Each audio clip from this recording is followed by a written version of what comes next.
لا حول ولا قوة إلا بالله العلي العظيم. أعوذ بالله من الشيطان اللعين الرجيم. بسم الله الرحمن الرحيم. الحمد لله الذي علا في توحده ودنا في تفرده وجلا في سلطانه وعظما في أركانه وقهر جميع الخلق بقدرته وبرهانه. ثم الصلاة والسلام على أشرف الأنبياء والمرسلين حبيب إله العالمين مولا ومولى الثقلين جد الحسن والحسين مولانا أبي القاسم محمد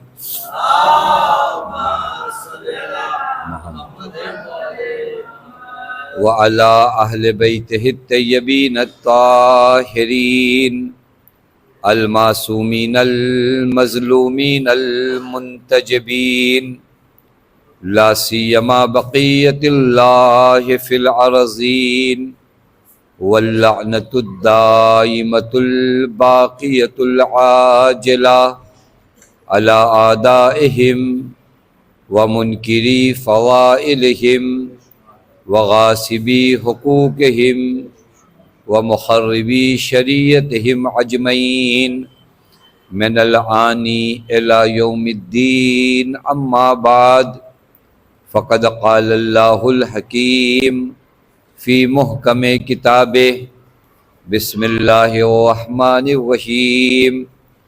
إنما يريد الله ليذهب عنكم الرجس أهل البيت وَيُطَهِّرَكُمْ تَطْهِيرًا. صلوات پڑھے محمد. پروردگار عالم کا لاکھ لاکھ شکر ہے کہ اس معبود نے ہمیں اور آپ کو بارگاہ صدیقہ طاہرہ سلام اللہ علیہا میں حاضر ہونے کی توفیق عنایت فرمائی. میرے دوستو عزیزو، کچھ چیزیں ہمارے مذہب کی پہچان ہیں اور کچھ چیزیں آپ کی شناخت ہیں. بہت سی چیزیں ہوتی ہیں سب میں پائی جاتی ہیں، لیکن کچھ چیزیں ہوتی ہیں ہر مذہب کی جو آئیڈینٹی ہوتی ہے، جہاں سے اس مذہب کو پہچانا جاتا ہے کہ ان کا تعلق یہاں سے ہے، یہاں سے نہیں ہے. آدمی کو ہمیشہ اپنی آئیڈینٹی بچا کے رکھنا چاہیے. وہ امتیاز، وہ پہچان جو آپ کی الگ ہے، اس شناخت کو اگر آپ نے بچا کے نہیں رکھا تو آپ دنیا میں گم جائیں گے. لہذا جو پہچان ہوتی ہے وہ پہچان اپنی بچا کے رکھیے. شیعوں کی 4 چیزیں ہویت ہیں اور آئیڈینٹی اور پہچان ہے. ان میں سے ہماری سب سے پہلی پہچان غدیر ہے. یہ ہماری آئیڈینٹی ہے. یہاں پر ذرہ برابر وہ جو آپ کی پہچان ہے غدیر. دوسری پہچان آپ کی عاشورہ ہے. تیسری پہچان آپ کی 15 شعبان ہے. چونکہ جتنے بھی مذہب آپ کو ملیں گے، ہر کوئی کہتا ہے کہ ایک منجی آئے گا، ایک نجات دینے والا آئے گا. کوئی یہ نہیں کہتا کہ وہ آ چکا ہے، پردہ غیب میں ہے. یعنی امام زمان کے آنے کا انتظار ہم کرتے ہیں، اور وہ بھی کیسے؟ ہم حضرت کو موعود مانتے کہ ہیں اور آئیں گے. بقیہ اور لوگوں کے یہاں پیدا ہوں گے اور دیکھا جائے گا اور یہ ہوگا. تو یہ 15 شعبان آپ کی پہچان ہے کہ ہم قائل ہیں کہ ہمارا امام ابھی موجود ہے، ہمارے درمیان ہے. یہ ہماری گنہگار آنکھیں اسے دیکھ نہیں پا رہی ہیں. کسی چیز کو نہ دیکھنا اس کے نہ ہونے پہ دلیل نہیں ہے. پتہ نہیں بات آدھے نہیں آدھے. کسی چیز کو نہ دیکھنا اس کے نہ ہونے پہ دلیل نہیں ہے. آپ نے کبھی زمین کی کشش کو دیکھا ہے؟ جو بھی وزنی سامان آپ پھینکیے نیچے آتا ہے. اس کو کہتے ہیں زمین کے اندر جذابیت ہے، کشش ہے. زمین کی کشش کا جو مادہ ہے اس کو کسی نے نہیں دیکھا، لیکن آثار دیکھے کہ جب کوئی چیز پھینکا تو وہ نیچے آیا۔ مطلب سمجھ میں آیا چیز کو دیکھنا ضروری نہیں ہوتا، اس کے آثار دیکھو۔ اگر زمین کی جذابیت کو سمجھنا ہے تو آثار جذابیت زمین دیکھو، اور اگر امام کے وجود کا یقین کرنا ہے تو اس دنیا کو باقی رہتا ہوا دیکھو، سمجھ جاؤ حضرت باقی ہے۔ ایک صلوات پڑھے محمد و آل محمد پہ۔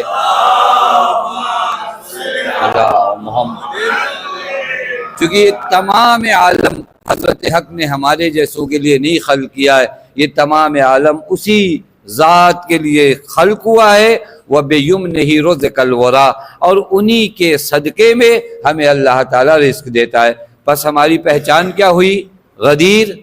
ہماری پہچان کیا ہوئی؟ عاشوراء۔ ہماری پہچان کیا ہوئی؟ ولادت امام زمان یعنی 15 شعبان۔ ایک صلوات پڑھ دیں محمد۔ ایک ہویت اور پہچان آپ کی یہی فاطمی ہے، یہ عزائے فاطمی، یہ آپ کا امتیاز ہے، دیگر مذہب میں نہیں پایا جائے گا۔ ہو سکتا ہے میں آپ کو ایک جملہ عرض کروں، ہو سکتا ہے کوئی مجلس امام حسین میں وہ بھی آ جائے جس کا آپ کے مذہب سے تعلق نہیں ہے، لیکن مجالس فاطمی میں وہی آتا ہے جو شیعہ خاص ہوتا ہے۔ ایک صلوات پڑھے محمد و آل محمد۔ یہ بہت اہم مرحلہ ہوتا ہے عزائے فاطمی، عجیب مرحلہ ہے۔ اور یہ چیزیں چونکہ بعض اوقات ہمارے بچوں کو، نوجوانوں کو نہیں سمجھ میں آتا کہ ہم عزائے فاطمی 18 دن 20 دن 22 دن کیوں منا رہے ہیں۔ ابھی بعضوں کا سوال ہوتا ہے کہ 1-2 دن پہلے ہوتا تھا، بہت سی خطائیں ہم سے پہلے ہوتی تھیں، اب بھی اس کو لگاتار باقی رکھے۔ علامہ امینی سے دیکھیں، غور کریے گا کہاں سے پرابلم آیا۔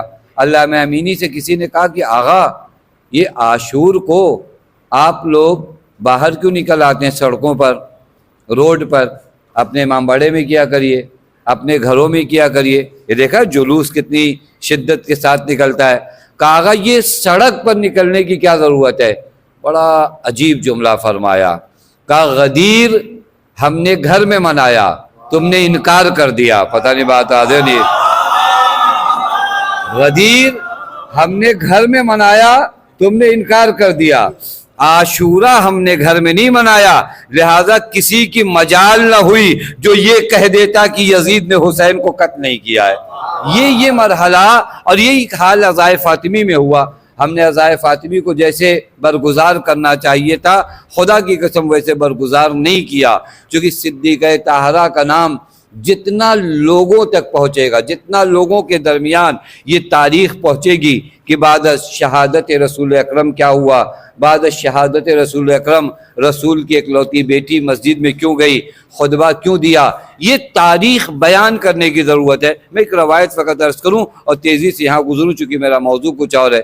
ایک شخص ہے، وہ امام جواد علیہ السلام کی بارگاہ میں آتا ہے،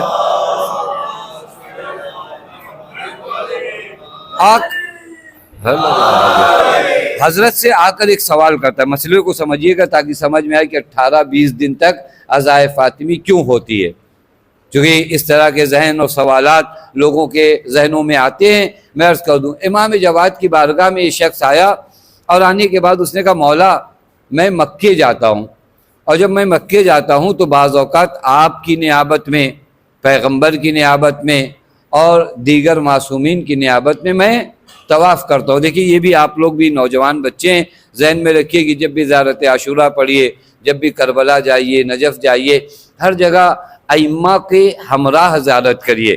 یعنی آپ اگر مولا حسین کے حرم میں ہیں تو کہیے مولا حسین کی زیارت میں پڑھتا ہوں نیابت میں حضرت امیر کے۔ اب آپ دیکھیے انداز بدل جائے گا، حضرت امیر کی بارگاہ میں آئیے، کہیے نیابت میں امام زمان کی میں زیارت پڑھتا ہوں۔ لہٰذا اپنے عمل کو جو مبارک بنانا ہے، ان حضرات کے ذریعے اپنے عمل کو ہم مبارک بنا سکتے ہیں۔ اس نے سوال کیا مولا میں آپ کی نیابت میں اور دیگر اماموں کی نیابت میں طواف کرتا ہوں، بعض لوگ مجھ پر اعتراض کرتے ہیں کہ یہ کیوں کرتے ہو، کیا یہ عمل میرے لیے جائز ہے؟ حضرت نے فرمایا جی یہ عمل آپ کے لیے جائز ہے۔ یہ چلا گیا مکے، 3 سال بعد پھر حضرت سے ملاقات ہوئی. غور کریے گا, 3 سال کے بعد اس نے کہا مولا میں نے آپ سے مسئلہ پوچھا تھا, اس کے بعد جو آپ نے حکم دیا اس کے مطابق ایک دن پیغمبر کی جانب سے, ایک دن جو ہے علی مرتضیٰ کی جانب سے, اور اسی طرح تمام اماموں کا نام لیتا رہا کہ ایک ایک دن میں نے اپنے طواف کو بانٹا. ایک دن حضرت امیر کی جانب سے نیابت میں طواف کیا, امام حسن کی جانب سے. کبھی کبھی, جملے کو غور کریے گا, کبھی کبھی میں آپ کی جدہ کی جانب سے بھی طواف کرتا تھا. حضرت نے معلوم ہے کیا جواب دیا؟ حضرت نے کہا وہ طواف جو تم ہماری جدہ کی نیابت میں کر رہے تھے اس کا ثواب زیادہ ہے اور اسے زیادہ کیا کرو. مطلب سوچئے گا, وہ طواف جو تم ہماری جدہ کی نیابت میں کر رہے تھے اسے زیادہ کیا کرو. یعنی یہ کبھی کبھی نہیں, زیادہ تر طواف تمہیں کون سا کرنا ہے؟ ہماری جدہ کی جانب سے. اب میں فقط ایک سوال آپ سے کروں, کیا بی بی سلام اللہ علیہا پیغمبر سے زیادہ افضل ہیں؟ یہ تو آپ نہیں کہہ سکتے نا, پیغمبر ہیں, حضرت امیر ہمسر ہیں. تو پھر کیوں امام نے کہا کہ نہیں ہماری جدہ کی جانب سے زیادہ طواف کرو؟ امام کا عمل ہے, امام کا فیصلہ ہے. یوں تو نہیں ہوگا کہ امام نے یوں ہی کہہ دیا. امام نے فرمایا کہ ہماری جدہ کی جانب سے طواف زیادہ کیا کرو. کیوں؟ فضیلت زیادہ ہے؟ نہیں, پیغمبر اکرم ہیں, حضرت امیر ہیں, یہ سب نور واحد ہیں. تو پھر میرے مولا کیوں آپ نے کہا حضرت زہرا کی جانب سے زیادہ طواف کرو؟ وہی مطلب جو میں آپ کی خدمت میں عرض کر رہا ہوں, کیونکہ جتنا نام زہرا زندہ ہوتا جائے گا اتنا شیعت ابھر کر سامنے آتی جائے گی.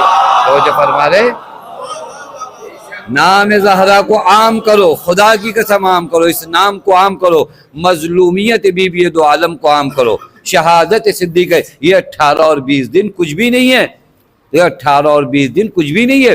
خدا کی قسم جس بی بی کو آپ غم منانے آئے ہو, جس کی شہادت کا پرسہ دینے آئے ہو, اس بی بی نے وہ کرم ہم پر اور تا قیامت رہنے والی انسانیت پہ کیا ہے کہ اگر زہرا نہ ہوتی تو نہ کوئی نبوت تک پہنچ پاتا, نہ کوئی امامت تک پہنچ پاتا. تو یہ فرما رہے ہیں نہ کوئی نبوت تک پہنچ پاتا, چونکہ علی کو درمیان سے ہٹانے کا مطلب کیا ہے؟ یعنی اب اس کے بعد پیغمبر تک پہنچنا ممکن نہیں ہے. یہ زیارت نامہ جو بی بی کا ہے اسے پڑھیے, یا ممتحنۃ امتحنک اللہ الذی خلقک قبل ان یخلق فوجدک لم امتحنک صابرا وزعمنا ان لک اولیاء ومصدقون وصابرون کل ما اتانا به ابوک فإنا نسألک ان کننا, یہ جو جملہ میں عرض کر, ان کننا صدقنا کے بی بی اگر میں آپ کی باتوں کی تصدیق کرتا ہوں تو مجھے آپ انعام دیجئے, مجھے آپ جزا دیجئے. کیا جزا دیجئے؟ الا الحقتنا, بی بی مجھے ملا دیجئے, لہما ان دو سے ملا دیجئے, بی بی مجھے ملا دیجئے ان دو سے. کن دو سے ملا دیجئے؟ نبوت اور امامت سے ملا دیجئے. یعنی زیارت نامے میں بتایا جا رہا ہے نبی اور علی تک پہنچنے کا واحد ذریعہ فاطمہ ہے. اگر فاطمہ تک پہنچے تو نبوت تک بھی پہنچو گے اور امامت تک بھی پہنچو گے. ایک صلوات پڑھے محمد و آل محمد. لہذا یہ دن کم ہے, خدا کی قسم یہ دن کم ہے. بی بی سلام اللہ علیہ نہ ہوتی, میں اپنی جانب سے نہیں کروں, حضرت امیر فرماتے ہیں, حضرت امیر کی ذات کیا ہے, حضرت امیر فرماتے ہیں لولا فاطمہ, اگر صدیقہ طاہرہ نہ ہوتی تو منافقین کی پہچان نہ ہو پاتی. یہ مولا کائنات کو مولا فرماتے ہیں والذی نفسی بیدی, میری زندگی جس خدا کے ہاتھ میں. حضرت امیر فرماتے ہیں جنہیں خود پیغمبر نے کہا یا علی حب کا ایمان و بغض کا نفاق, اے علی آپ کی محبت ایمان ہے, آپ کا بغض نفاق ہے. وہ علی بتانا چاہ رہے ہیں کہ ماحول اتنا پرآشوب ہو چکا تھا کہ اگر زہرا نہ ہوتی تو منافقین کا پتہ نہیں چل پاتا. اور آسان کر دوں آپ کی خدمت میں, منافقین زمانے پیغمبر میں تھے یا نہیں تھے؟ صدیقہ طاہرہ نے کیا کہ میں جلدی جلدی اس مرحلے تک آنا چاہتا ہوں. منافقین زمانے پیغمبر میں تھے. یہ سورہ منافقون سب سے محکم دلیل ہے نا. 23 سال تک پیغمبر کو جنہوں نے سب سے زیادہ پریشان کیا وہ انہی منافقین نے کیا. دیکھیں جو آپ کے مذہب کو نہیں مانتے, ان سے لڑنا بہت آسان ہے. وہ کھلے ہوئے دشمن آپ کے سامنے، وہ آپ کے سامنے آتے، وہ کہتے ہیں یہ کہو، ہم کہتے ہیں یہ کہو. وہ دشمن معلوم ہے نا، لیکن وہ جو آپ کی صف میں بیٹھے ہیں، وہ جو آپ کے ساتھ مسجدوں میں بیٹھے ہیں، وہ جو آپ کے ساتھ جنگوں میں جاتے ہیں، آپ ان منافقین کے قصے پڑھیے کبھی. یہ جنگوں میں پیغمبر کے ساتھ جاتے تھے اور کام دشمنوں کا کرتے تھے. یہ جنگ میں بیٹھے ہوئے اپنے سپاہیوں کو بتاتے تھے کہ ارے تمہیں پتہ نہیں یہ دشمن بڑا مضبوط ہے، دشمن بڑا طاقتور ہے. یعنی جنگ میں حوصلہ پست کرنے کا کام کس کا تھا؟ منافقین کا تھا. یہ منافقین زمانے پیغمبر میں رہے، لیکن آپ مجھے انصاف سے بتائیے ان منافقین کو صرف چند لوگ جانتے تھے، صرف چند لوگ جانتے تھے. یعنی منافقین کا چہرہ پہچانا ہوا تھا، لیکن خواص کے لیے پہچانا ہوا تھا، عوام کے لیے پہچانا ہوا نہیں تھا. پتہ نہیں اس مطلب کو آپ اگر غور کر لیں. منافقین زمانے پیغمبر میں خواص جانتے تھے، حضرت امیر جانتے تھے، نبی جانتے تھے، اور بعض اصحاب جانتے تھے، سلمان جانتے تھے، بوذر جانتے تھے. یعنی خواص منافقین کو جانتے تھے لیکن عوام نہیں جانتے تھے. زہرا نے کیا کیا معلوم ہے؟ وہ منافقین کا چہرہ جو اب تک خواص جانتے تھے، زہرا نے نقاب اتار دیا. اب عوام سمجھنے لگے کہ منافقین کون ہے. ایک صلوات پڑھے محمد و آل محمد.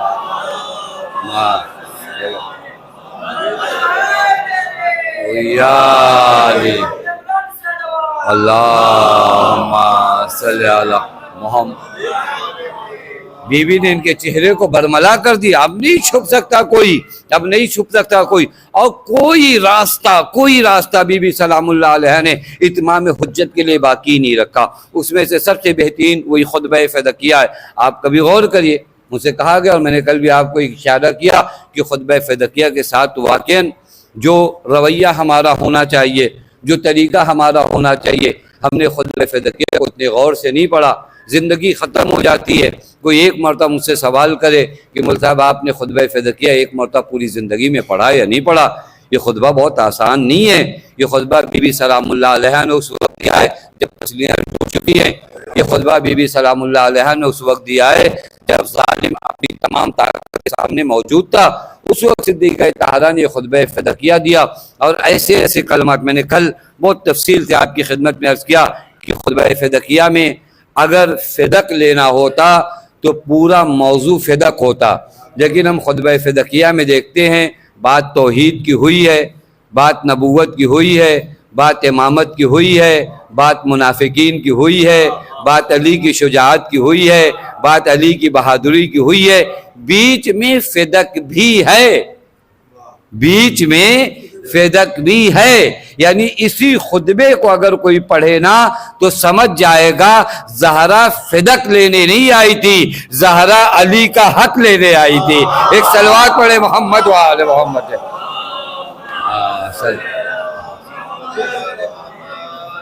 زہرا وہ حق کے علی، وہ جو حق کے علی تھا اس کے لیے آئی ہے. اور حق کے علی کیوں لینے آئی ہے معلوم ہے؟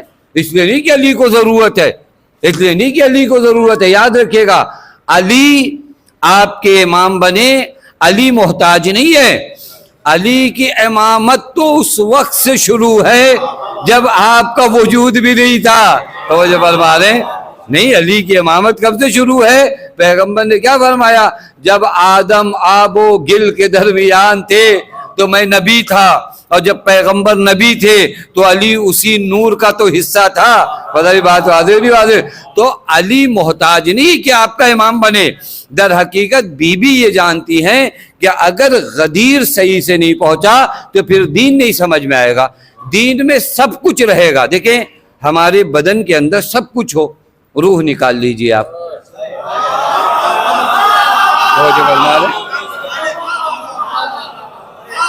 زندہ اور مردے میں فرق کیا ہے؟ ہاتھ کٹ جانے والے کو تو مردہ نہیں کہتے نا. زندہ اور مردے کا فرق کیا ہے؟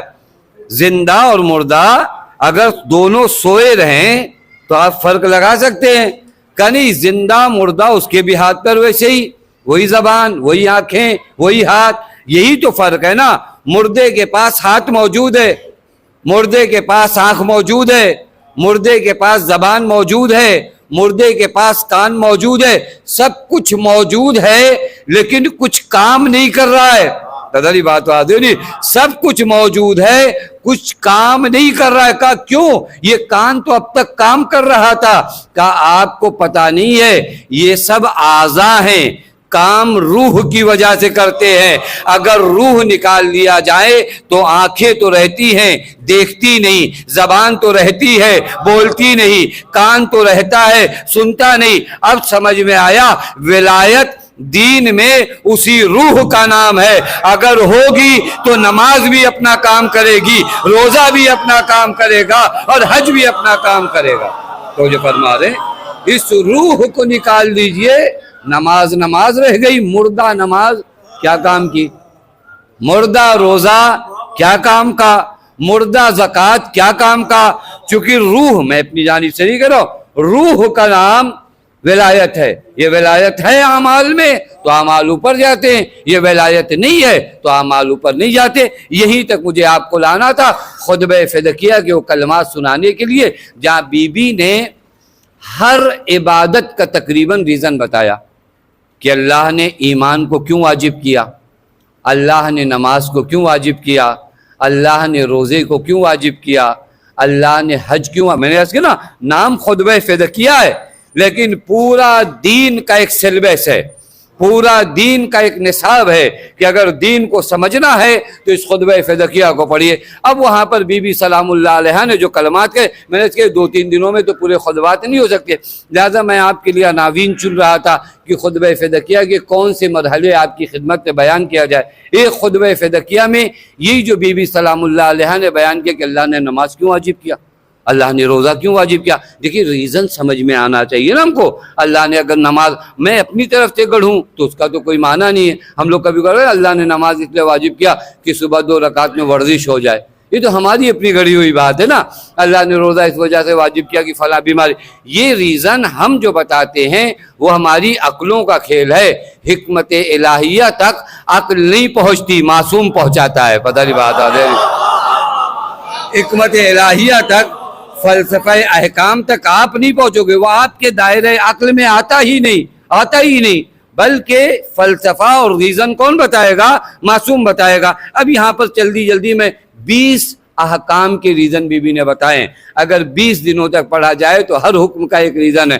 نماز اللہ نے کیوں واجب کی، ایمان کو اللہ نے کیوں قرار دیا، اللہ نے روزہ تم پر کیوں واجب کیا، اللہ نے حج تم پر کیوں واجب کیا، اللہ نے صبر تم پر کیوں واجب کیا، اللہ نے ماں باپ کی اطاعت تم پر کیوں واجب کیا، اللہ نے زکوٰۃ تم پر کیوں واجب کیا، اللہ نے امر بالمعروف و نہی از منکر کیوں تم پر واجب کیا، اللہ نے عدل کیوں واجب کیا. یہ تمام چیزوں کو بی بی سلام اللہ علیہ نے بیان کیا. پہلی چیز جعل اللہ الایمان تطہیرا، اللہ نے تمہارے وجود میں ایمان کو اس لیے رکھا تاکہ تمہارا وجود نجاست سے پاک ہو سکے. جعل اللہ الایمان تطہیرا، اللہ نے ایمان کیوں رکھا؟ تاکہ انسان کا وجود پاک ہو سکے. اب جملوں پہ قربان جائیے، بی بی نہیں فرماتی جعل اللہ الاسلام. 2 چیز ہے نا، ابھی مجمع تو مجلسی ہے، اسلام ہے ایمان ہے، اور دونوں کا فرق قرآن نے بتایا ہے. قرآن نے اسلام کو ایمان نہیں مانا ہے. قرآن نے کہا وقالت الاعراب آمنا، اے میرے نبی یہ اعراب آ کر آپ سے کہتے کہ ہم ایمان لائے. نہیں ان کو منع کریے، قل لم تؤمنوا، ان سے کہیے کہ ایمان نہیں لائے ہو، ولیکن قولوا اسلمنا، بس اتنا کہو کہ اسلام لائے ہو. پتہ نہیں بات آ رہی ہے، یہ قرآن کا لہجہ ہے. قالت الاعراب، یہ اعراب آ کر کہتے آمنا ہم ایمان لے آئے. قل ان سے کہیے لم تؤمنوا تم ایمان نہیں لائے، ولیکن قولوا اسلمنا بلکہ یہ کہو کہ ہم اسلام لائے. وَلَمَّا يَدْخِلِ الْإِيمَانُ فِي قُلُوبِكُمْ، تمہارے دل کے اندر وہ صلاحیت نہیں ہے کہ ایمان کا نور وہاں جا سکے. تو یہ فرما رہے ہیں تمہارے دل کے اندر وہ صلاحیت نہیں ہے کہ نور ایمان جا سکے. خوب نور ایمان قلب میں کہاں آتا ہے؟ مجھے انصاف سے بتائیے، پھر میں قرآن پڑھتا ہوں. نور ایمان کہاں آتا ہے؟ یہ عزائے فاطمی میں بیٹھے نا، ان سے کہیے کہ یہ ایمان نہیں لائے. ان سے کہیے اسلام لائے. اور جب تک انسان ایمان نہیں لاتا، ہو سکتا ہے اسلام لانے کے بعد میرے ہاتھ کا کھانا پاک ہو جائے. ہو سکتا ہے میرے ہاتھ کا کھانا پاک ہو جائے، لیکن ایمان نہیں لائے تو درون پاک نہیں ہو سکتا. نہیں بات واضح. اسلام میرے بیرونی اعضاء و جوارح کو پاک کر دے گا کہ میں اگر آپ کو چھوں تو آپ نجس نہیں ہوگے. یہ اسلام کی تاثیر ہے. لیکن ایمان کی تاثیر یہ ہے کہ جو تمہاری روح کو پاک کر دے، جو تمہارے وجود کو پاک کر دے. اب ارشاد کیا ہو، ان سے کہو کہ یہ ایمان نہیں لائے. ایمان کون لاتا ہے؟ ایمان کون لاتا؟ قرآن سے پوچھے کہ ایمان کون لایا. قرآن کہتا ہے، عجیب آیت ہے، لا تجد قوما یؤمنون باللہ والیوم الآخر. اے میرے حبیب، کبھی ایسی قوم کو آپ نہیں دیکھو گے جو خدا پہ ایمان رکھتی ہوگی اور قیامت پہ ایمان رکھتی ہوگی. یوادونا، اور وہ قوم محبت کرتی ہوگی، من حاد اللہ ورسولہ. توجہ کریے گا، مومن آپ پاؤ گے ہی نہیں ایسی قوم کو. مومن بس وہ ہوگا جو نفرت کرتا ہوگا اس سے جو اللہ اور رسول کا دشمن ہے. یہ میں قرآن پڑھ رہا ہوں آپ کے سامنے سری. لا تجد قوما، آپ ایسی قوم پاؤ گے ہی نہیں، ایسی قوم ہم نے بنایا ہی نہیں جو یؤمنون باللہ، جو اللہ پہ ایمان رکھے، والیوم الآخر، اور یوم آخر پہ ایمان رکھے، ویوادون، اور محبت کرے ان سے، حاد اللہ ورسولہ، جو خدا اور رسول سے دشمنی رکھتے ہو. اب تو قرآن نے بتا دیا نا کہ مومن کی علامت برات ہے، جو دشمن خدا سے برات کرے. اس سے پہلے ایمان ہے ہی نہیں. بغض رکھے کن سے؟ جو خدا اور رسول کے دشمن ہیں. اور قرآن کا تو لہجہ الگ ہے. وَلَوْ كَانُوا آبَاءَهُمْ أَوْ أَبْنَاءَهُمْ أَوْ إِخْوَانَهُمْ أَوْ عَشِيرَتَهُمْ. اگرچہ یہ خدا و رسول کے دشمن ان کے باپ بھی ہوں گے نا تو ان سے نفرت کریں گے اگر مومن ہے تو. اگر ان کا باپ بھی ہوگا تو یہ اپنے باپ سے بھی نفرت کرے گا اگر اسے خدا پر ایمان ہے تو. اگر اس کا بیٹا بھی ہوگا تو یہ اس بیٹے سے بھی نفرت کرے گا اگر خدا و رسول پر ایمان ہے تو. اگر اس کا خاندان بھی ہوگا تو یہ اس خاندان سے بھی نفرت کرے گا جو خدا و رسول کا دشمن ہے. پس ایمان کیا ہوا؟ ایمان یہ ہوا کہ ہماری محبت اور بغض کا معیار جب خدا بن جائے نا تو مومن بنتے ہو. اس سے پہلے مومن نہیں بنتے. اس سے پہلے قل اسلمنا، کہو ہم اسلام لے آئے. اب بی بی کیا فرماتی ہیں؟ بی بی فرماتی جعل اللہ الایمان، اللہ نے ایمان کو قرار دیا. کیا قرار دیا ایمان کو؟ تطہیراً لکم، ایمان سبب بنا تمہارے پاک ہونے کا. مطلب سمجھ میں آیا؟ اب کیوں نبی نے فرمایا یا علی لا یحبک الا مومن ولا یبغضک الا کافر. علی تجھ سے محبت وہی کرے گا جو مومن ہوگا، تجھ سے بغض وہی کرے گا جو کافر ہوگا. یعنی یا علی جو پاک ہوگا وہ تجھ سے محبت کرے گا، جو نجس ہوگا وہ تجھ سے نفرت کرے گا. ایک صلوات پڑھے محمد و آل محمد. یہ پہلا مرحلہ جعل اللہ ہو. یہ میں عرض کروں خطبہ فدقیہ واقعاً ہم جیسوں کی زندگی تمام ہو جائے خطبہ فدقیہ پڑھتے پڑھتے. میں نے کئی جگہوں پہ التماس کیا ذاکرین سے، خطبہ سے، کہ ازائے فاطمی میں محور گفتگو صدیقہ طاہرہ سلام اللہ علیہ ہو. چونکہ نام سیدہ کو احیاء کرنا ہے، زندہ کرنا ہے، دنیا تک بی بی کی مظلومیت بتانا ہے، دنیا تک بی بی کی شہادت کو عام کرنا ہے، اور ان ظالموں کے چہرے سے نقاب اتارنے جنہوں نے بی بی سلام اللہ علیہ پہ ظلم کیا. لہذا ہم سب کی ذمہ داری ہے، جو ممبر پہ ہیں ان کی بھی ذمہ داری ہے، جو شریک مجلس ہیں ان کی بھی ذمہ داری ہے، بانیان کی بھی ذمہ داری ہے. کیونکہ یہ 20 22 23 دن ہم جتنا ہو سکے بی بی سلام اللہ علیہ کی سیرت کو، بی بی کی شہادت کو. اور یہیں پہ ایک جملہ آپ کو بھی کہہ دوں بریکٹ میں، یہ 18 20 دن تک جو مجلسوں میں آپ آ رہے ہیں، ایک طرف جہاں دشمن کو صدیقہ طاہرہ کی شہادت بتانی ہے اور لوگوں تک بی بی کے قاتلوں کا پتہ بتانا ہے، وہی نور زہرا کو اپنے گھر تک لے جانا ہے۔ حضرت بات آتے ہیں وہی نور زہرا کو، صدیقہ طاہرہ کی سیرت کو اپنے گھر لے جانا ہے۔ اور خدا کی قسم آپ کے گھر کی نجات کا واحد راستہ بی بی کی سیرت ہے۔ آج آپ جانتے ہیں معاشرے کا حال کیا ہے، معاشرے میں بے حیائی، بے عفتی، ایک دوسرے سے بد اخلاقی، ذرا سا پیسہ کم ہو جانے کے بعد گھروں میں وہ اختلافات، وہ مشکلات۔ آپ اگر صدیقہ طاہرہ کی سیرت کو دیکھیے، صدیقہ طاہرہ کے گھر میں کیا تھا؟ ظاہری باتیں کریں نا، صدیقہ طاہرہ کے گھر میں ظاہراً کیا موجود تھا؟ ایک چکی تھی۔ حتی میں ایک جگہ روایت دیکھ رہا تھا، جناب فضہ جب نئی کنیز بن کر آئی ہیں صدیقہ طاہرہ کے گھر پہ، تو انہوں نے دیکھا ایک چٹائی، ایک چکی۔ تو حضرت امیر سے کہا مولا میں علم کیمیا جانتی ہوں، ابھی فضہ کی وہ معرفت نہیں ہے نا، ابھی ابتدا میں۔ کہا مولا میں علم کیمیا جانتی ہوں، اس علم کیمیا کی مدد سے میں ان لوہوں کو بھی سونا بنا سکتی ہوں۔ کس سے کہا؟ حضرت امیر سے کہا۔ حضرت امیر نے کہا فضہ ذرا غور سے زمین کے نیچے دیکھو۔ اب جو فضہ نے زمین کی تہوں میں دیکھنا شروع کیا تو وہاں جواہرات بہہ رہے تھے، جہاں جواہرات بہہ رہے تھے۔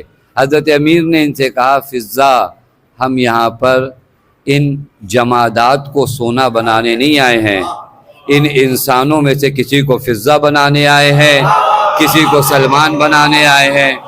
ہمارا ہدف تو یہ جمادات کو سونا ہم معجزہ کیا پڑھتے مولا کا کہ مولا نے دیوار چھوا تو سونے کی ہو گئی؟ نہیں، معجزہ یہ ہے کہ علی کے غلام اگر فارس کا رہنے والا ایک شخص ہو گیا تو وہ سلمان بن گیا۔ علی کا معجزہ یہ پڑھو، علی کا معجزہ یہ ہے کہ علی کی محبت میں کوئی اباذر بن گیا۔ علی کا معجزہ یہ ہے کہ علی کی محبت میں کوئی مقداد بنا، کوئی میثم بنا۔ یہ معجزات علی ہیں کہ پوری دنیا ایک طرف ہو گئی لیکن ان غلامان علی کو خرید نہیں پائی۔ اب سمجھ میں آیا؟ علی کی بات چھوڑو، تم مقداد و ابوذر و سلمان کو اپنی پوری دولت لا کر نہیں خرید سکتے ہو۔ لہذا کوشش کرو ان دنوں سیرت صدیقہ طاہرہ کو اپنے گھر میں لے جائیے۔ آج ہمارے گھروں میں بہت سے اضطراب ہے، بہت سی بے چینی۔ آپ دیکھیے اگر گزشتہ زمانے میں تھوڑا سے آپ جائیں نا تو گزشتہ زمانے میں آرام کے سامان کم تھے لیکن بڑے مطمئن لوگ تھے، بڑے مطمئن لوگ تھے۔ آج ہمارے ہاں آمدنی بھی بڑھی ہے، پیسہ بھی بڑھا ہے، ہمارے گھروں میں آرام کے سامان زیادہ ہیں۔ گرمی لگے تو آپ کے پاس اے سی موجود ہے، ٹھنڈا پانی۔ یہ پرانے زمانے میں آپ جا کر پوچھئے کہ ان کے پاس فریج جن کے ہاں ہوتی تھی، بہت بڑی بات ہوتی تھی کہ کسی کے یہاں فریج ہے، کسی کے یہاں اے سی ہے، لیکن وہ لوگ مطمئن بہت تھے۔ آج کے لوگوں کے اندر اطمینان آپ دیکھتے ہیں، ہر آدمی جو ہے پریشان حال ہے۔ کسی کو بھی آپ چھیڑ دیجئے، اس کے پاس شکایتوں کا ایک پوری گٹھری ہے، وہ کب کھول کے آپ کے سامنے لگا دے۔ کسی کو آپ نے دیکھا شکر کرتے ہوئے؟ کسی کو دیکھا نہیں اللہ کا شکر۔ یہ جو کہتے بھی ہیں یہ تو بس اس کے آگے کی بات۔ پہلے جب آپ کسی سے ملے تو کہتے کیا حال ہے؟ الحمدللہ، یہ رسمی ہو گیا۔ اب اس کے بعد جب وہ اپنا نالا شروع کرتا ہے تو اصل وہ الحمدللہ کے بعد ہے۔ معلوم ہے کیا ہوا؟ ہم نے صدیقہ طاہرہ کی سیرت کو اپنے گھروں تک نہیں پہنچایا، ہم نے آرام کے سامان گھر میں جمع کیے، اطمینان کا سامان نہیں جمع کیا۔ پتہ نہیں بات آتے، آرام کا سامان الگ ہے۔ گرمی لگے تو یہ اے سی آرام پہنچا سکتی ہے، اطمینان نہیں پہنچا سکتی ہے۔ اطمینان کا سامان الگ ہوتا ہے، آرام کا سامان الگ ہوتا ہے۔ آرام کا سامان بازاروں میں ملتا ہے، اطمینان کا سامان در سیدہ پہ ملتا ہے۔ اطمینان کا سامان در سیدہ پہ ملتا ہے۔ یا علی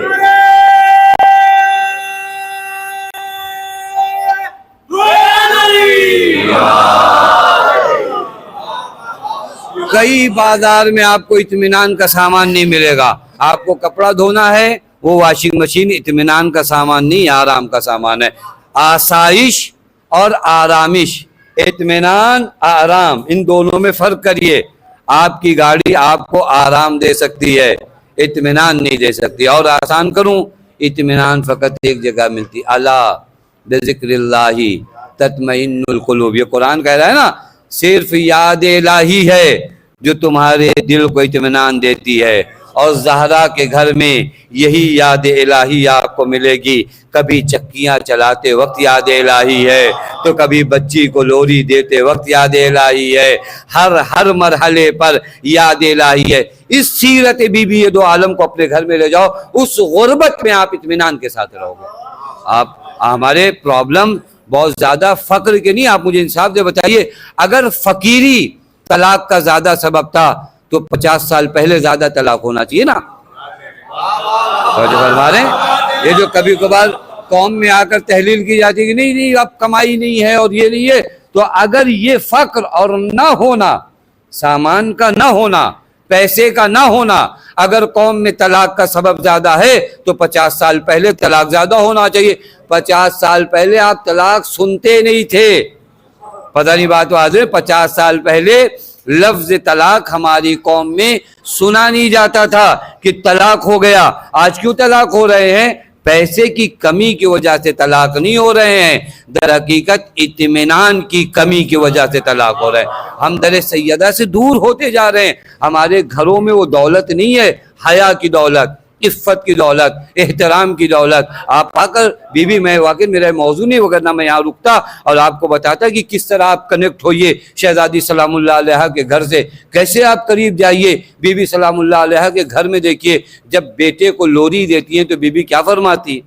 کبھی ہم آئیں، میں واقعی آپ کی خدمت، یہ ایک الگ چلن چلا ہے، مائیں کبھی کبھار باپ کو گھر میں اتنا کمتر بتا دیتی ہیں کہ بچے باپ کا احترام نہیں کرتے۔ یہ بہت فرق کرتا ہے، ایک ماں اپنے بچوں کے سامنے باپ کو کیسا پیش کر رہی ہے۔ ہمیشہ اگر بچے کے سامنے آپ نے بتایا تمہارے خالو یہ کرتے ہیں، وہ کرتے تو اس کو لگے گا کہ ہمارے ابا تو بیکار ہیں، اب پھر وہ بیکار ابا کی بات کیوں مانے گا؟ توجہ فرما رہے ہیں؟ آپ گھر میں اپنے شوہر کو اتنا محترم بنا سکتی ہو کہ یہ بچہ خود باپ کا احترام کرے گا۔ پتہ نہیں بات آ جائے، یہاں اہم رول ادا کر سکتے ہیں۔ یعنی آپ اپنے بچوں کے سامنے اپنے شوہر کو اتنا محترم بناؤ، چونکہ اس کے لیے باپ ہے، اس کے لیے آئیڈیل ہے۔ آپ بی بی سلام اللہ علیہ کی لوری جا کر سنو، جب امام حسن کو لوری دیتی تھی کیا کہتی تھی معلوم ہے؟ یا حسن اشبہ بابیک، اے حسن اپنے باپ کے شبیہ ہو جاؤ، اے حسن اپنے باپ کے شبیہ ہو جاؤ، اپنے باپ جیسے ہو جاؤ۔ یعنی بی بی بتا رہی ہیں گھر میں بیٹوں کی تربیت میں ایک اہم کردار ہے کہ باپ کو تم کیسا پیش کرتے ہو۔ بہر کیف یہ بھی موضوع نہیں ہے، اللہ نے یہ میں گزر گیا اس وجہ سے چونکہ موضوع نہیں تھا، بہت تیزی سے آیا، لیکن آپ کو بتا رہا ہوں، اپنے لیے بھی عرض کر رہا ہوں، اگر گھر میں سکون ہو، اطمینان چاہتے ہیں، سوائے در اہل بیت کے کہیں اور نہیں ملنے والا۔ آپ سمجھ رہے ہو کہ 2 گھر سے 4 گھر ہو جائے گا، 4 سے 5 ہو جائے گا، اور اس کے بعد اینڈ ہو جائے گا اور لگے گا کہ اب بہت ہو گیا ہے، تو آپ جا کر ان 5 گھروں والوں سے پوچھو کہ بھیا آپ کا سب مسئلہ حل ہو گیا، تو وہ آپ سے زیادہ مسائل بتا کے آئیں گے۔ بات واضح؟ آپ کو یہ لگتا ہے کہ نہیں ان کے پاس گاڑی ہے، ان کے پاس بنگلہ ہے تو ان کے پاس کوئی مسئلہ نہیں ہے، مسئلہ یہاں ختم ہی نہیں ہوتا۔ پتہ نہیں بات واضح؟ ایک چیز یاد رکھیے گا، بس میں یہاں سے گزر جاؤں، دنیا کو اللہ نے آرام کے لیے بنایا ہی نہیں تھا، آپ نے آرام ڈھونڈنا شروع کیا ہے۔ دنیا کو اللہ نے امتحان کی جگہ، امتحان ہال میں کس کو فریش بیٹھتا ہے؟ امتحان حال میں کبھی دیکھا ہے آپ کو؟ امتحان حال میں جو زیادہ لوگ فریش ہو جاتے ہیں نا تو پھر ان کا پیپر بھی چلے ہی جاتا ہے۔ امتحان حال میں ہمیشہ آدمی کو رہتا ہے کون سا کوشچن ہے، کون سا آنسر ہے، کہاں کرنا ہے، ٹائم کتنا ہے، ٹائم کتنا نہیں ہے، کتنا بچا ہے، کتنے سوالات کر چکا ہوں۔ یہ دنیا تو تمہارے لیے امتحان گاہ ہے، ہر لمحہ ایک سوال کا جواب لکھ رہے ہو، کبھی ماں کے حق کا جواب لکھ رہے ہو، کبھی باپ کے حق کا جواب لکھ رہے ہو، کبھی پڑوسی کے حق کا جواب لکھ رہے ہو، کبھی اپنے دوستوں کے حق کا جواب لکھ رہے ہو۔ یہ آپ بول نہیں رہے ہو، امتحان کے پیپر میں لکھے چلے جا رہے ہو، کل قیامت میں اس کا رزلٹ آپ کو دیکھنے کو ملے گا۔ توجہ فرما رہے ہیں؟ لہذا بی بی سلام اللہ علیہ کے اس خطبے کی جانب لوٹ آئیے۔ میں وہ تیزی سے واقعاً مجھے بہت تیزی کے ساتھ اس خطبے کو اور پڑھنا چاہیے تھا کہ جعل اللہ الایمان، اللہ نے کیا قرار دیا؟ ایمان کو قرار دیا۔ کیا قرار دیا؟ تطہیراً، تمہارے وجود کے پاک ہونے کا ذریعہ کیا ہے؟ ایمان ہے۔ کس سے؟ شرک سے. شرک سے. یہ بچے پھر سنیں، شرک سے اپنے وجود کو. شرک بہت خطرناک چیز ہے، بہت خطرناک چیز ہے. آپ جا کر روایت میں دیکھیں، میں روایت دیکھ رہا تھا، حضرت امیر فرماتے شرک انسان کی زندگی میں ایسے ہی آتا ہے جیسے ایک کالی رات ہو اور اس پر کالا پتھر ہو اور اس کالے پتھر پہ کالی چوٹی ہو. دکھائی دیتا ہے کہیں؟ اندھیرا، اندھیرے میں کالا پتھر، اس کالے پتھر پہ کالی چیٹی. کسی کو نظر آ سکتی ہے؟ نہیں نظر آ سکتی. حضرت فرماتے زندگی میں شرک ایسے آتا ہے، زندگی میں شرک ایسے آتا ہے. یہاں پر ہمیں بہت زیادہ توجہ دینے کی ضرورت ہے. ایک راستہ اپنا لو، ایک راستہ اپنا لو اپنے وجود کو شرک سے محفوظ رکھنے کا، کہ جو کچھ اس کائنات میں ہے، اس کائنات کی واحد طاقت خدا ہے. اس کے بعد جو کچھ عطا کیا خدا نے وہ اہل بیت علیہ الصلوۃ والسلام کو عطا کیا. یہ اپنا نظریہ ایک دم فائنل کر دیجئے. میں کئی مرتبہ کئی مجلسوں میں کہہ چکا ہوں، کمپیر حضرت امیر کا خدا سے نہیں ہوتا. خدا کی قسم حضرت امیر کو ذرہ برابر پسند نہیں ہے. مجھے بھی معلوم ہے کہ آپ مولا کے چاہنے والے ہو، آپ کو وہ چیز بالکل نہیں پسند ہے جو آپ کے مولا کو نہیں پسند ہے. حضرت امیر کو بالکل نہیں پسند ہے. حضرت امیر کی بندگی اس معراج پر ہے کہ لوگوں کو تصور ہونے لگا کہ خدا ہے. پتہ نہیں بات ہے، لوگوں کو تصور ہونے لگا خدا ہے. لیکن حضرت امیر نے کیا فرمایا؟ آپ کو حضرت امیر کا وہ جملہ یاد ہونا چاہیے، الہی کفالی عزن ان اکون لکا عبدن وکفا بی فخرن ان تکون لی ربن. میرے اللہ، علی کی عزت کے لیے بس اتنا کافی ہے کہ تو علی کا خدا ہے. الہی کفالی عزن ان اکون لکا عبدن. ہم دنیا کو کیا جانے کہ دنیا علی کے بارے میں کیا کہتی ہے. یہ کبھی کبھار ہمارے ہاں جو ہوتا ہے نا، نصیری تو مجھے برا نہیں لگتا. کیوں نہیں برا لگتا؟ جو بھی میرے مولا کو برا لگے گا وہ مجھے برا لگے گا. بات آ نہیں، میں نصیری کا ہمدرد توڑی نہیں ہوں، میں علی کے راستے پہ چلنے آیا ہوں. یہ کبھی کبھار اشعار میں اور خطابت میں، یہ چونکہ آپ لوگ نوجوان اور خدا کی قسم اگر آپ پاک نہیں ہوتے نا تو اس فرش مجلس پہ آپ کو آنے کا حق نہیں تھا. آپ پاک ہو، آپ کا وجود پاک ہے، آپ امیر کائنات کی محبت میں آئے ہو، آپ صدیقہ طاہرہ کی محبت. اس دور میں، اس وقت میں آپ جانتے ہیں ایک رشتہ دار اپنے رشتہ دار کو نہیں بلا پاتا ہے 11 بجے، 50 بہانے آدمی بناتا ہے. یہاں پر ان مجلسوں میں آپ کس کے لیے آتے ہو؟ کس کے لیے؟ صرف محبت بی بی دو عالم میں آئے ہو، صرف محبت حضرت امیر میں آئے ہو. لہٰذا جب محبت حضرت امیر میں آئے ہو تو دین نہ کسی شاعر سے سیکھو نہ کسی مولوی سے سیکھو. تو جو فرما رہے ہیں، دین نہ کسی شاعر سے سیکھو نہ کسی مولوی سے، جو تمہارا مولا بتائے. اگر تمہارا مولا کہتا ہے کہ میں عبد ہوں خدا نہیں ہوں تو یقین کرو کہ علی جھوٹ نہیں بولتا. ایک صلوات پڑھے محمد وآل محمد.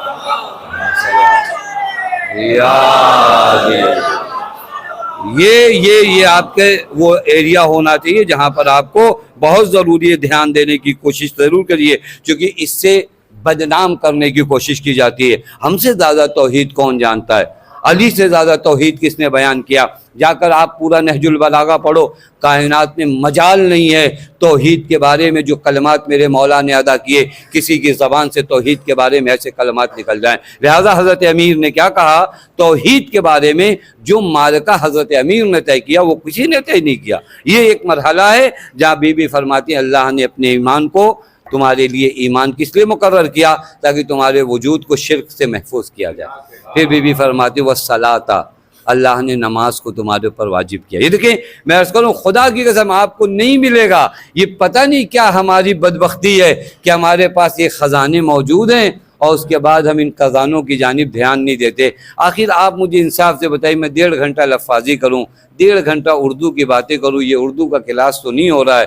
یہ مومنین مجھے سننے نہیں آئے ہیں، یہ مومنین میری زبان سے میرے مولا کے اقوال سننے آئے ہیں. پتہ نہیں بات آتے میرے ذہن میں کیا چل رہا ہے، میرے ذہن میں کیا ہے، مجھے سننے کے لیے کیوں آئیں گے یہ لوگ؟ یہ مولا کے غلام ہیں، اپنے مولا کی باتیں سننے آئے ہو. تم مولا کی حدیث پڑھو، مولا کے کلام پڑھو، ان کے دلوں میں مولا کے کلام کا نور لے آؤ. تمہارے کلام میں کون سا نور ہے، میری لفاظیوں میں کون سا نور ہے؟ تو جو فرما رہے میری لفظ میں 4 جملے بدل کے کہہ دوں، اس میں کون سی کشش رہے گی؟ فقط ایک کلام میں کشش ہے، خدا کا کلام اور خدا کے ان خاص بندوں کا کلام، جو آج تک اپنی کشش باقی رکھی ہو۔ بی بی فرماتی والصلاۃ تنزیہا عن الکبر، اللہ نے نماز کو واجب کیا، کیوں واجب کیا؟ تاکہ تمہارے وجود کو تکبر سے بچایا جائے۔ خدا کی قسم، نماز کیوں واجب کیا اللہ نے؟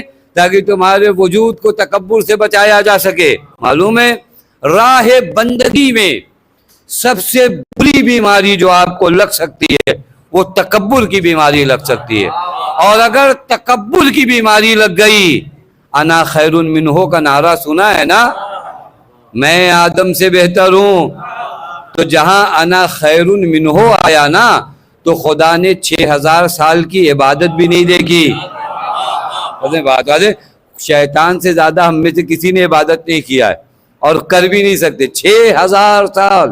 اور حضرت امیر فرماتے پتہ نہیں اس دنیا کے سال یا اس عالم کے سال، یہ حضرت نہیں بتانا ہے، پتہ نہیں کا مطلب حضرت امیر کے ہاں کچھ نہیں ہوتا ہے، یہ جب مولا خود کسی چیز کو چھپانا چاہتے ہیں تو فرماتے ہیں اس دنیا کا سال یا اس دنیا کا سال۔ جیسے لیلۃ القدر ہمیں نہیں پتہ ہے شب قدر کب ہے، کسی مولوی کو نہیں پتہ ہے شب قدر کب ہے، لیکن ائمہ کو تو پتہ ہے شب قدر کب ہے، لیکن اس کے باوجود نہیں بتایا۔ اس لیے نہیں بتایا تاکہ عبادت خوب ہو۔ یہ شب قدر کیا ہونا چاہیے؟ مخفی ہونا چاہیے۔ اب بات آ گئی تو سن لیجئے، اللہ نے شب قدر کو بھی حجاب میں رکھا۔ اب سمجھ میں آیا زہرا حجاب اللہ کیوں ہے، زہرا شب قدر ہے۔ اور جو فرما رہے ہیں شب قدر، اللہ نے شب قدر کو بھی حجاب میں رکھا۔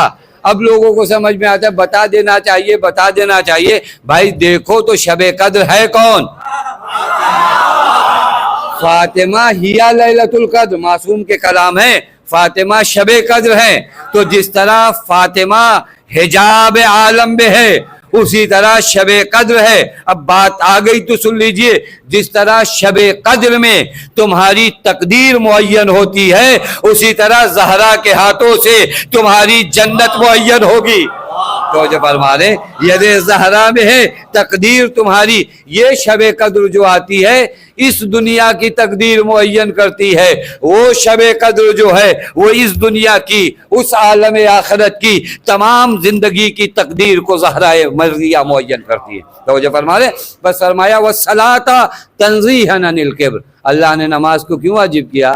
تاکہ تمہارے وجود کو تکبر سے بچایا جا سکے۔ واقعاً عجیب مرحلہ ہے، نماز میرے وجود کو تکبر سے کیسے بچا سکتی ہے؟ سوال ہے، سوال نہیں۔ وہ میں عرض کروں اگر یہاں پر کہیں پہ بھی رکا جائے تو گھنٹوں گفتگو ہو سکتی ہے۔ صلاۃ میں کون سی خاصیت ہے، نماز میں کون سی خاصیت ہے جو ہمیں تکبر سے بچاتی ہے؟ پہلی بات تو یہ نوجوان بچے سنیں، خدا کی قسم بہانے نہ بنائیے، کل سے پڑھیں گے، پرسوں سے پڑھیں گے، نرسوں سے پڑھیں گے۔ نماز کے بارے میں بڑی حسین روایت ہے۔ نماز ابھی یہ بامبے والے اچھے سے سمجھ سکتے ہیں اور آپ سے زیادہ دہلی والے سمجھ سکتے ہیں، جو شہروں میں پولیوشن زیادہ ہوتا ہے نا، ابھی آپ کہیں سے آئیے روڈ اور سڑک پر اور بائک اور اس سے آئیے، اب اس کے بعد ہوتا ہے کہ آپ کا پورا بدن جو ہے گرد و غبار میں اٹا رہتا ہے۔ آپ سے لوگ کہتے ہیں کھانا کھا لیجیے، کہتے ہیں نہیں نہیں کھانا نہیں کھاؤں، پہلے نہا لیتا ہوں۔ یہ کیوں کر رہے ہیں کہ یہ گرد و غبار جو تھے یہ صاف ہو جائیں تاکہ میرے وجود کو تھوڑا سا اطمینان ملے۔ مطلب سمجھ رہے ہیں میں جو آپ کی خدمت میں عرض کر رہا ہوں؟ یعنی اگر سڑکوں کے گرد و غبار ہوں تو ہم نہاتے ہیں تب ذہن کو سکون ملتا ہے۔ اس دنیا میں اسی طرح اور بہت گرد و غبار اڑتے ہیں، ان گرد و غبار کو صاف کرنے کے لیے جو دریا اللہ نے تمہارے گھر کے سامنے بہایا ہے اسی دریا کو نماز کہتے ہیں کہ ہر نماز میں آ کر روحی گرد و غبار کو صاف کرتے چلے جاؤ۔ تو جو فرما رہے ہیں ہمارے جسم پر اگر گرد و غبار لگ جائے تو دل نہیں لگتا نا، روح پر بھی کبھی دنیا کا گرد و غبار، کبھی لالچ کا گرد و غبار، کبھی بے خودی کا گرد و غبار، کبھی تکبر کا گرد و غبار، کبھی عجب کا گرد و غبار، یہ روح پر گرد و غبار۔ اچھا جسم کے گرد و غبار تو صاف بھی ہو جاتے ہیں، روح پر جب گرد و غبار لگتا ہے نا اور صاف نہ ہو تو یہ روح کا گرد و غبار انسان کو امام کے مقابل لشکر میں لے جا کر کھڑا کر دیتا ہے. پتہ نہیں بات آتے. لہٰذا نماز تنزیہاً عن الکبر، اللہ نے نماز کو کیوں واجب کیا؟ تاکہ تمہارے وجود کو تکبر سے پاک کیا جائے. کیسے پاک ہوگا؟ میں آپ کو بتاؤں. نماز میں آپ کرتے کیا ہو؟ نماز میں ایک عمل بڑا حسین ہے، سارے عمل حسین ہیں، لیکن ان تمام اعمال میں ایک حسین جو عمل نماز میں معلوم ہے کیا ہے؟ اپنے جسم کے سب سے شریف حصے کو، اپنے جسم کے سب سے شریف حصے کو کہا جاتا ہے مٹی پہ رکھو. کہا جاتا ہے مٹی پہ رکھو. کیوں مٹی پہ رکھو؟ تاکہ تمہیں یاد رہے کہ تم جو آج اس طرح کھڑے ہو کل اس طرح نہیں رہ پاؤ گے. اسی مٹی سے آئے ہو، اسی میں چلے جاؤ.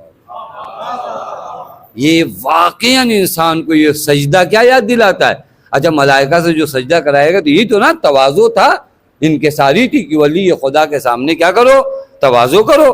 اسی تواضع کو نماز لے آتی ہے. نماز میں جب آپ کہتے ہو اللہ اکبر تو اس کا معنی آپ کیا کرتے ہو؟ کہ خدا کی ذات کے علاوہ اور میں کسی کو بڑا نہیں جانتا، کوئی بڑا ہے ہی نہیں. تو اگر کوئی بڑا نہیں ہے تو آپ بھی بڑے نہیں ہو. بات آ رہی نہیں؟ جب کوئی بڑا نہیں ہے تو آپ بھی بڑے نہیں ہو. پس نماز کیا کرتی ہے؟ آپ کے وجود کو تکبر سے پاک کرتی ہے. اور تکبر وہ بیماری ہے اگر لگ جائے تو کوئی عبادت پھر آپ کو بچا نہیں سکتی ہے. لہذا نماز الصلاۃ، وقت تمام ہو گیا. والصلاۃ تنزیہا عن الکبر، نماز کا کام کیا ہے؟ تمہارے وجود کو کبر سے بچانا. اب انشاءاللہ آپ لوگ بھی آگے پڑھیے گا. اس کے بعد بی بی سلام اللہ علیہ فرماتی اللہ نے روزے کو واجب کیا تثبیتاً للاخلاص، والزکاۃ، زکوٰۃ کو واجب کیا تاکہ تمہارے نفس کو پاک کیا جا سکے. اللہ نے حج کو واجب کیا تاکہ دین قوی ہو سکے. انشاءاللہ اگر کل جس موضوع کو میں بیان کرنا چاہ رہا ہوں، کیونکہ میں نے عرض کیا کہ خطبہ فدقیہ میں سے چند موضوعات انتخاب کر کے آپ کے حضور میں بیان کرنا چاہ رہا تھا، لیکن وقت تیزی کے ساتھ گزر رہا ہے کہ اب کل انشاءاللہ کوشش یہ ہوگی کہ خطبہ فدقیہ میں حضرت امیر کی ولایت کو، حضرت امیر کی وصایت کو جو بی بی سلام اللہ علیہ نے کئی مقامات پر بیان کیا ہے، اور حضرت امیر نے دین کے لیے کیا کیا، اور یہ منافقین جو حضرت امیر کے مقابلے میں آئے تھے انہوں نے کیا کیا، وہ انشاءاللہ کل میں بہت تیزی کے ساتھ آپ کو وہ بھی بیان کروں گا کہ بی بی سلام اللہ علیہ نے ان منافقین سے کہا تم لوگ جب دین میں ہر طرف سے حملے ہوتے تھے، جب دشمن ہمارے گھروں تک آ جاتے تھے، جب دشمن میدان قتال میں للکارتے تھے تو تم لوگ خیموں میں بیٹھے رہتے تھے. اس وقت کوئی نہیں آتا تھا، فقط ایک ذات تھی جو ہر دشمن کا مقابلہ کرتی تھی، اس ذات کو علی کہتے ہیں. توجہ فرما رہے ہیں؟ یہ بی بی سلام اللہ علیہ نے اس خطبے میں بیان کیا. لیکن عزیزو کل بھی میں نے عرض کیا تھا یہ خطبہ جب بی بی بیان کر رہی تھی تو درد بہت زیادہ تھا، تکلیف بہت زیادہ تھی. پسلیوں کا درد تو اپنی جگہ، نہیں رخساروں پہ تماچوں کا درد اپنی جگہ. نہیں سب سے زیادہ جو درد زہرا کو ستا رہا تھا وہ کون تھا معلوم ہے؟ علی کی تنہائی تھی جو زہرا کو بہت سب سے بڑا درد زہرا کا یہی ہے، میرا علی تنہا ہے. اللہ کوئی تو علی کا مدافع نہیں ہے نا، فقط زہرا ہے. اپنی جان کو علی پہ قربان کر دیا اللہ، لیکن علی کو بچایا ہے، ہر محاذ پہ علی کو بچایا ہے. آپ کبھی غور کرو، خدا کی قسم علی مشکل کشا گھر میں ہو، زہرائے مرضیہ دروازے پہ آ جائیں، ہم خود نہیں برداشت کرتے کہ ہم گھر میں رہے اور ہمارے گھر کی عورتیں دروازے پہ آ جائیں. یہ کیا ہو گیا مدینے میں؟ زہرا سمجھ گئی تھی اگر علی گئے تو یہ ملاعین قتل کر دیں گے، لہذا زہرا نے اپنے آپ کو وجود علی کا سپر بنا لیا. اب سمجھ میں آیا زہرا کو اس قدر کیوں مارا گیا، چونکہ یہ ظالمین جانتے تھے جب تک زہرا زندہ ہے ارے ہم علی کو قتل نہیں کر سکتے. اشرکم اللہ، خدا ان آوازوں پہ اپنی رحمت نازل کرے۔ جانتے ہو معاملہ بڑا سخت تھا، خدا کی قسم بڑا سخت تھا۔ میں روایت کے وہ جملات دیکھ رہا تھا، ایک دن ایسا تھا جب امام حسن مجتبیٰ کے ہمراہ بی بی سلام اللہ علیہ گئی تھی دربار۔ عزیزوں میں پوری روایت شاید یہ نہ پڑھ پاؤں، بس گوشہ و کنار سے کچھ باتیں پڑھوں گا، چونکہ مجھ میں تاب نہیں ہے کہ میں اس مصائب کو پڑھ سکوں۔ بی بی گئی ہیں، قبالہ فدق لکھا گیا ہے، لے کر لوٹ رہی ہے۔ وہ ملعون آگے بڑھا، زہرائے مرضیہ سے کہتا ہے کیسی تحریر ہے۔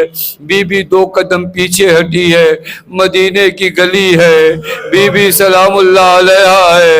نہیں ارباب ادا، تصور کرو ایک جملہ کو آپ کے سامنے، اللہ نہ کرے کسی ماں کی بے حرمتی، نہیں کسی ماں کے رخسار پہ تماچے اس کے بیٹے کے سامنے نہ مارے جائے، کسی ماں کے رخسار پہ تماچا اس کی اولاد کے سامنے نہ لگے۔ یہ مدینے کا وہ منظر تھا۔ ارے اس ملعون نے وہ قبالہ لیا، پارا کیا، رخسار پہ تماچے مارے۔ ارے اسی کے بعد جب بھی کوئی مولا حسن سے کہتا تھا آقا، ارے ماں سیدہ پہ تو آپ کا بھائی حسین بھی روتا ہے، علی بھی روتے ہیں، لیکن جس طرح آپ روتے ہیں، ارے اس طرح کسی کو روتے ہوئے نہیں دیکھا گیا۔ ایک مرتبہ امام حسن طرف گئے، ارے کیسی باتیں کرتے ہو، جو منظر میں نے دیکھا وہ نہ میرے بابا علی نے دیکھا، نہ میرے بھیا حسن نے دیکھا۔ بس عزیزو آپ کی آنکھوں سے آنسو نکل آئے۔ ایک روایت اور پڑھوں، امام حسن سے کسی نے کہا آقا آپ کی والدہ کے بارے میں سنا ہے پوری رات سوتی نہیں تھی۔ اللہ اکبر، پوری رات سوتی نہیں تھی۔ معلوم ہے خدا نہ کرے کوئی بیٹا اپنے بچے اپنی ماں کو اس حالت میں دیکھے۔ کہا میری ماں سوتی بھی تو کیسے سوتی؟ نہیں سمجھے آپ، میری ماں سوتی بھی تو کیسے سوتی؟ اس کروٹ سوتی تو ٹوٹی پسلیاں نہیں سونے دیتی تھی، اور اس پسلیاں سوتی تو بازوؤں کا ورم نہیں سونے دیتا۔ بس ارباب اعضا یہی غم تھا جو امام حسن مجتبیٰ کو ستا رہا تھا۔ میں کہوں گا آقا ارے ماں کی پسلیاں ٹوٹی ہے، ماں کے بازو میں ورم ہے، اے میرے آقا ارے ذرا کربلا میں آ جاؤ، آپ کے مدینے میں رخسار پہ تماچا نہ دیکھا گیا۔ ارے کربلا میں 4 سالہ بچی ہے، جب باپ کا نام لیتی ہے، ارے کوئی ظالم پڑ کے رخسار میں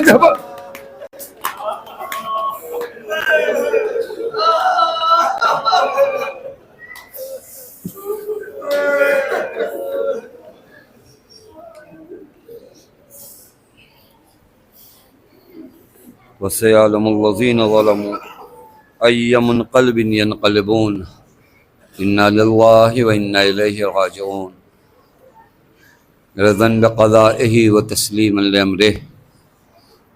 بار راہ تجھے تیرے حق کا واسطہ، آل محمد کے حق کا واسطہ، ہمیں جو بیماروں نے شفائے کامل و عاجل عنایت فرما، جو پریشان ان کی پریشانیوں کو دور فرما، جو مقروض ان کے قرض غیب سے ادا فرما، بار راہ جو بے اولاد ہیں انہیں اولاد صالح عنایت فرما، ہم سب کو حج و زیارات سے مشوف فرما، ہماری قوم کے بچوں کو، جوانوں کو، نوجوانوں کو ترقی عنایت فرما، ہمارے بزرگوں کو، بیماروں کو شفائے کاملہ و عاجلہ عنایت فرما۔